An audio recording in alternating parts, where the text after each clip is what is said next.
Hello అండి, అందరికీ నమస్తే. నిన్న మన డిప్యూటీ సీఎం పవన్ కళ్యాణ్ గారు దువ్వాడ శ్రీనివాస్ గారి కోసం కొన్ని వ్యాఖ్యలు చేశారు. ఎమ్మెల్యేనో ఎమ్మెల్సీనో గుర్తు రాలేదంట. అంటే ఒక ఉప ముఖ్యమంత్రిగా ఎంతమంది ఎమ్మెల్యేలు ఎవరు ఎమ్మెల్సీ స్థానంలో ఉన్నారో కూడా తమకు తెలియదు. అండ్ మీకు తెలియకుండానే కేసులు పెట్టేశారా? 2025లో మీ మీద చేసిన కామెంట్స్ కి ఆ రోజే కదా నాదెండ్ల మనోహర్ గారు స్పీచ్ మాట్లాడి ఎమ్మెల్సీ గారి మీద కేసులు పెట్టాలని చెప్పి అప్పుడే కదా కేసులు బనాయించారు.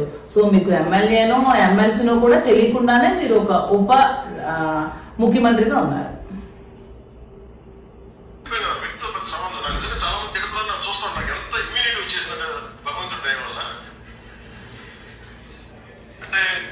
పవన్ కళ్యాణ్ గారికి తిడితే ఇమ్యూనిటీ వచ్చేస్తుంది. అవును, వాళ్ళ తల్లికి తిట్టినా సరే అతనికి ఇమ్యూనిటీ వచ్చేస్తుంది. తల్లికి తిట్టిన కలిసి రాజకీయం చేస్తారు. ఇది అతని ఇమ్యూనిటీ. మీరు మీ తల్లికి తిడితే మీరు క్షమించి మీరు ఇమ్యూనిటీ తీసుకుంటారేమో కానీ మా నాయకుడికి ఎవరేమన్నా సరే మేము అస్సలు ఊరుకోము. మా నాయకుడి కంటే మేము మాట్లాడాల్సి వస్తుంది, మేము ప్రశ్నించాల్సి వస్తుంది. మీరు ఎన్ని కేసులు పెట్టుకున్నా పర్వాలేదు.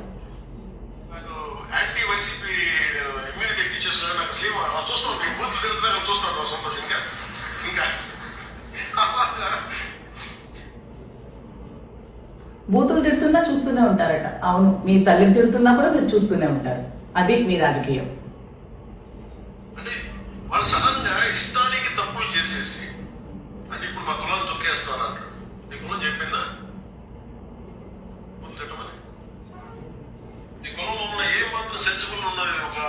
కులం కోసం మాట్లాడుతున్నారు పవన్ కళ్యాణ్ గారు.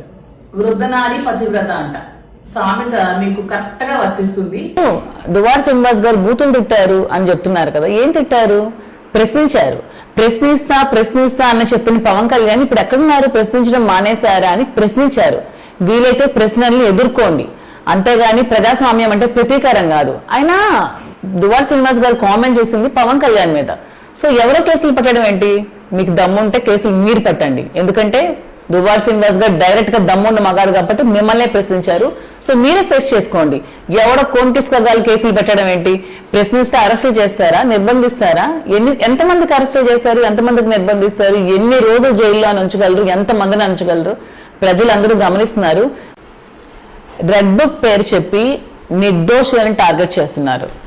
రెడ్ బుక్ రాజ్యాంగం అనేది చాలా క్రూరాత్మకంగా ఉంది మన రాష్ట్రంలో.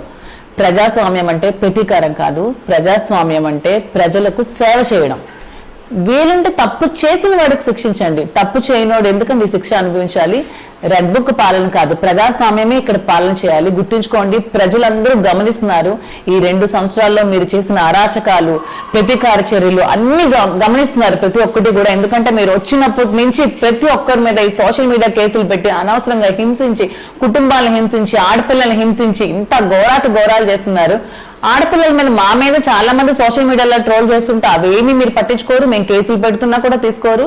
ఇవన్నీ ఎప్పుడు కూడా సనాతన ధర్మం అవి ఇవి అంటారు కదా, కర్మ సిద్ధాంతం అనేది మీకు తెలీదా? ఖచ్చితంగా కర్మ సిద్ధాంతం అనుభవించాల్సి వస్తుంది. దీనికి భారీగా మూల్యం చెల్లించాల్సి వస్తుంది. ప్రజలందరూ గమనిస్తున్నారు. తగిన గుణపాఠం మీ అందరికీ కూడా చెప్తారు. మళ్ళీ జగన్మోహన్ రెడ్డి గారిని సీఎంగా ఎన్నుకుంటారు. మీ అందరికీ తగు సమాధానం త్వరలో జగన్మోహన్ రెడ్డి గారే చెప్తారు.